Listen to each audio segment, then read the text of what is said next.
Hi there, I'm Dave Isbell, and this is Lisa Parker, and we are your Alumni Career Service Team at Michigan State University. This past week we had a webinar for employers about keeping and finding rock star talent. And so we were just kind of talking about that subject a little bit, and we had a couple ideas that we might want to kind of further and share. And so I'll just start by opening it up to Lisa. Yeah. Thoughts about the topic. Prima Civitas did a great job talking with us about finding, keeping, and growing rockstar talent. But through the course of that conversation, what kept popping up in my mind is this trend that we seem to be experiencing where companies are actually building their recruitment process and building their environment around dealing with individuals who perhaps are underperforming or aren't suited for their environment versus focusing on how their policies and practices, their compensation actually would engage and entice overachievers to be in their environment. And it seems, and for understandable reasons, that overachieving in some circumstances is problematic. And that is cause for concern. If somebody coming into an environment and getting something done in 2 months' time versus a year's time causes stress, because now what are we going to do with this person? We've really got to be rethinking how are we tooling our environment to make sure that when we have people that are able to move through things quickly and perhaps take on more, that we're creating avenues for them to do just that, versus working more on how are we going to manage underperformers, how are we going to keep our thumb on them, how are we going to write their performance evaluations, and how are we going to find their way out the door, which is where most of our attention goes. Mm-hmm. Yeah. Well, so you have a recruiting background. What's your best advice for attracting that kind of talent and setting up a system that can retain them? As a recruiter, I think you have to be aware of what positions that you're looking for that are actually in demand type positions, and you have to be aware of what their street value is at the moment. First and foremost, if you're under market on your compensation, you can't expect to attract that in-demand person. You also have to be aware of how long your hiring process is. If you're looking for an engineer, and we know there's a shortage of engineers, if you're looking for a nurse, and that hiring process is taking 2, 3, 4, 6 months, you're positioning yourself to be out of the game in terms of closing the deal on that individual. You also have to think about your interview process. Who's screening these resumes? If it's an individual who is not necessarily involved with or aware of the big picture objectives of your organization, they are not going to be able to spot somebody who has the ability to not only do what you need at the moment, but perhaps also has the skills, ability, and contacts to take you the direction you'd like to go a year or two from now. So what you see in these situations is you have somebody screening profiles based on what you said you want right now, and then they give you the top 20 to look at, but they are leaving out the people who they view to be overqualified for the role. And that's another symptom of this overperforming is a problem. If attracting overqualified individuals to your organization is a problem, and in some cases it's not appropriate, I understand that, but if we can't look at these situations where we're getting people who are overperforming or who are overqualified, who are interested in our company and doing something for it, if we're not putting ourselves in a position to think, how can we take advantage of this?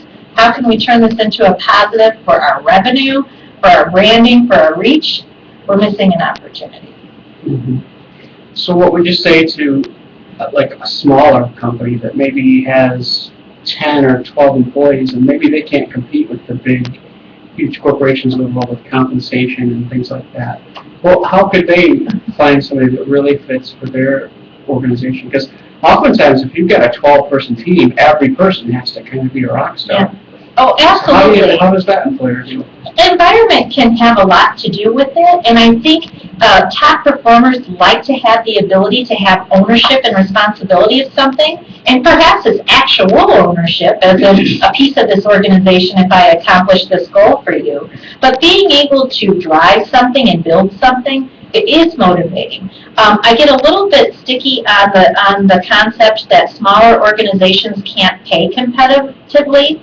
That's not necessarily true. Sometimes it's a matter of us really thinking about what we are currently spending our money on And is it giving us the same return as spending our money on more qualified talent might give us? Do we have to redirect some of our money? Because as it stands, hiring employees isn't much different in terms of any other product exchange of service that we're dealing with. If I go to Best Buy and say I want a 64 gigabyte iPad, but I don't want to pay $800, I've only got $500, guess what? They're going to say, sorry, you've got to look at a 32 gigabyte product. And maybe I can make that 32 gigabyte product work for me. But if I really need a 64, as a buyer, I have to find a way to be able to afford that 64. And if I can't afford that 64, then I need to find a way to barter and make it worthwhile to get that 64 by enticing with other things. And so we can't just get by on this, I'm a smaller company, I'm a nonprofit. And yes, there are limiting factors, and I understand that. But you either have to adjust what you're willing to start out with and help grow that person in. But if you really need that rock star right off the bat, you have to rethink what are you spending money on and how can I change it? How can I change my hiring process? How can I change the wording of my job description? How can I change how that candidate is engaged so I'm not asking this top performer if they're identify more with a bunny or an owl, because that's a quick way to get some of these people to run away from you. Yeah.